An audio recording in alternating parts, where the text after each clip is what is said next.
Life Adventure News. A federal judge halting President Biden's vaccine mandate for healthcare workers in 10 states. The decision comes amid questions over the new Omicron variant.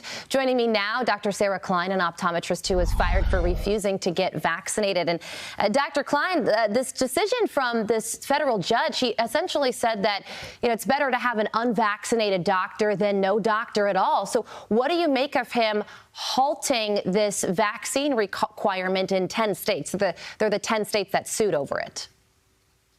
Yeah, I think this is great news for those states and for the workers in those states. I think that with this potential variant coming and the winter coming and the seasonality of this virus, that they need as many workers as they can have on hand. And unfortunately, in New York here, we're already suffering a little bit because of the mandate here. Yeah, and that brings me to the next topic that I wanted to ask you about. In New York, Governor Kathy Hochul issued a state of emergency over the possibility of Omicron affecting hospitals, and she's leaving the window open to limit elective procedures. One of the things, doctor, that she's very concerned about is staffing shortages. What's your reaction to that? Yeah, I think here in New York, we find it very interesting and coincidental that her emergency state was declared about 4 days after her vaccine mandate went into effect here.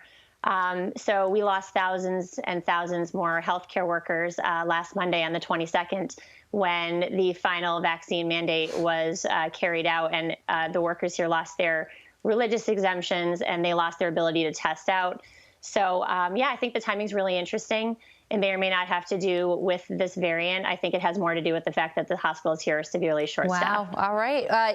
When I saw this number, I could not believe it. The number of healthcare workers who were fired or placed on leave due to the vaccine mandate, about 34,000 people. And you say in the hospital that you worked at in Rochester, it lost between 1,000 and 2,000 employees. How does a hospital operate after losing that many people?